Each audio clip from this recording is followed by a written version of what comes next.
Welcome to Beliefs of the Heart Weekly Reflection. I'm Sam Williamson, and today we're discussing when helping God is lethal.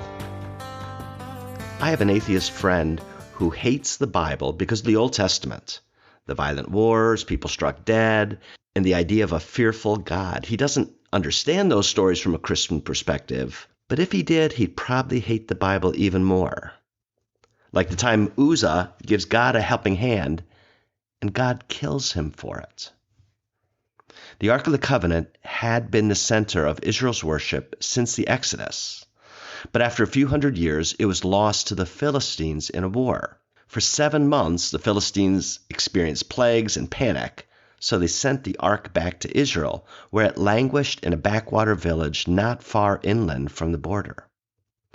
60 years later, David is crowned king, and he decides to bring the Ark to his new capital, the recently captured Jerusalem.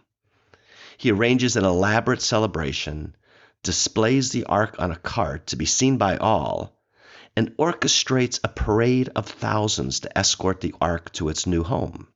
On the way to Jerusalem, the oxen pulling the cart stumble, and Uzzah, one of the cart's drivers, puts out his hand to steady the Ark, and, this is a quote, "The anger of the Lord was kindled against Uzzah, and God struck him down because of his error, and he died there beside the ark of God."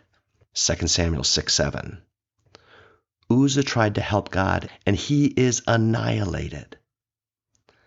It's stories like this that we all hate. They all did everything wrong. When God gave commandments for building the tabernacle, he also gave precise directions for transporting the ark. David and his merry band broke every single rule. The ark was to be covered, not left open on display. The ark was to be carried on poles, not put on a cart. The ark was not to be touched, but people handled it to place it on the cart.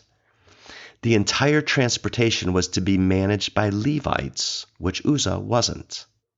It's easy to think Uzzah was punished because God blesses good people who obey, and he smites the bad people who disobey. But here, everybody screwed up, from the Levites who should have known better, to the people who manhandled the ark onto the ox cart, to the celebrants who gaped at the ark, to King David, who orchestrated the entire fiasco. Why didn't they all drop dead? Why pick on poor Uzzah? After all, he was helping God, not fighting him. Uzzah was just trying to keep the ark from the defilement of falling into the dirt. We think we know what God needs. Uzzah's problem was not primarily breaking God's rules, though I don't recommend it. It was his brazen self-assurance, his shameless confidence in himself. He thought, I'm a good person. I believe in God. I believe in the Bible. And I know exactly what God needs. How do we know this is Uzzah's mindset? Look at his immediate impulse. He instinctively grabs hold of the ark because he unconsciously believes the dirt of the soil will defile the ark far more than the dirt of his own soul. It was a habit of his heart. So Uzzah gives God that helpful nudge. We all think we know exactly what God needs to do. Instead of admitting our failings, we simply take charge. When Abraham and Sarah try to help God, they birth Ishmael, whose descendants war with Israel for millennia. Moses tries to help God by killing an Egyptian, and he is put out to pasture for 40 years. Paul thought he was helping God by killing Christians, and God has to tell him, "You are persecuting me." I have witnessed disaster after disaster by well-meaning believers who, quote, know, end quote, how to help God. From parents controlling kids, husbands and wives controlling each other, and pastors and elder boards controlling the congregation. We think we know what needs to happen and that God is going to get it wrong unless we step in and manage it for him. We forget that, quote, unless the Lord builds the house, the laborers work in vain, end quote. It is his work that is at stake, not ours. That's why Isaiah is praised for his modest lack of self-assurance. He received his commission only after he laments, "Woe is me, for I am a man of unclean lips. Hardly an endorsement for a prophet. The reason we hate these stories is we are afraid to give up control to God, and it's killing us.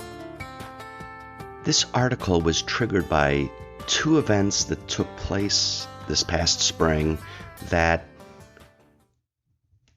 remind, and then of course I read the article, I read the passage about Uzzah, but it was triggered by these two events. The first one is I was asked to help a church whose elder board had a relational split. In it, one man really felt like he completely knew what God's will was, what God wanted, and he said, my single one and only goal is safety. I just want to protect people. And then what he did was he withheld some information from the board. He withheld information from the congregation. He offered false information. He created a loud scene at a congregational meeting, and the church split in half or even more. And literally in his goal to protect people, he left hundreds of people unprotected. It reminded me of an old phrase that I heard from my childhood, which was, any single virtue on its own will turn you into a monster. You know, Jesus is truth and love. If all we do is focus on love, the monster in us will ignore the truth and will let people do whatever they want, which will create havoc in their lives and destruction in the world. If, on the other hand, we abandon love and we just like truth, we will be harsh, we will be judgmental, we'll be fierce. Any truth, any single virtue on its own will turn us into a monster. So the second event, the first was a church out of relational split where one elder said, I only want safety. The second situation was a couple I knew that had a wayward son, and they were just putting lots of pressure on him, control, manipulation. They knew his email address. Now, this is an adult son. He's in his low 20s. They were reading his email. They were stalking him. They were following him places because they said, we know what he needs, and he needs, X, Y, and Z. And the more they pursued him and stalked him and controlled and manipulated him, he's now heavily into a drug culture, and he's become a male prostitute. When we try to help God, we often do it while breaking his rules. Uzzah touched the ark against God's rules. The church elder deceived the church by withholding information and offering false information. And the family stalked their son. Moses killed an Egyptian. One of my favorite quotes from Tim Keller is, anxiety is knowing what needs to happen and believing God won't get it right. And I think in our obsession, because we know what is right, we know what needs to happen, in our obsession, we really don't believe in God. We don't believe God's going to get it. We lack humility. And the thing is we don't know all that is needed. We don't know that all that God has in mind. We might want to steer our church towards safety, but God might want our entire congregation to grow in a kind of courage. We might want to protect our children, but God's goal in this situation may not be that child as much as he wants us to grow in a faith in him and a hope in him.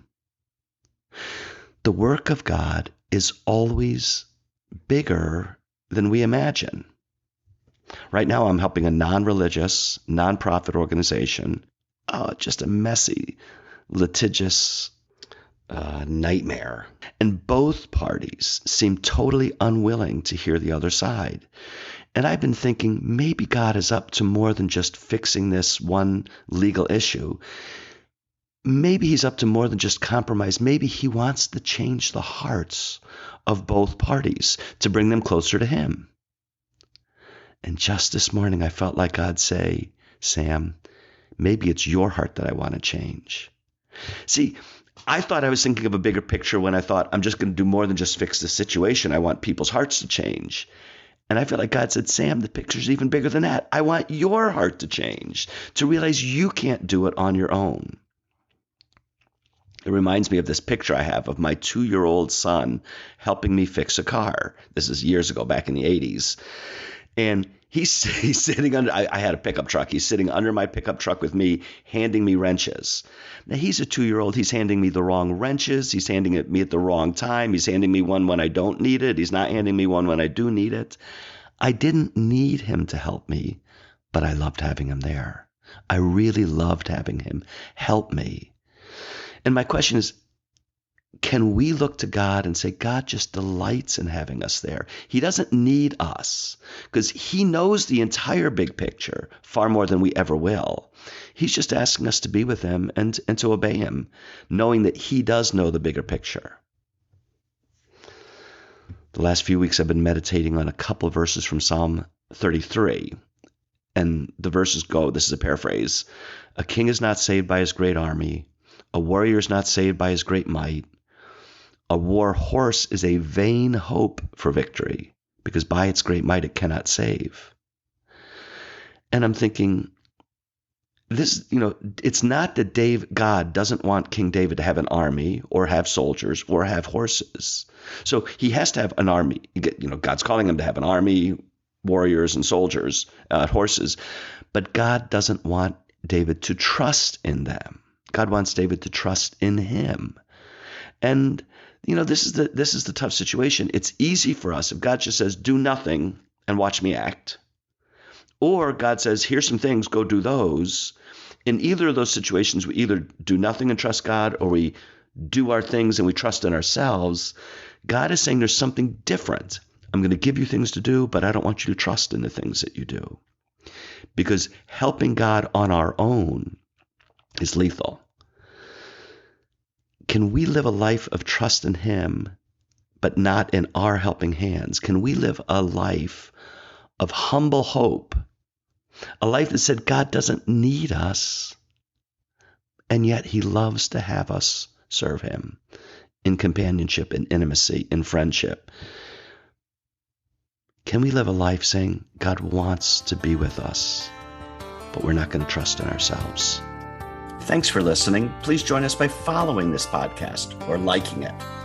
And visit our website, beliefsoftheheart.com, for more articles, books, videos, podcasts, and courses, all designed to foster intimate theology, deepening a real relationship with the real God who is there. See you next week.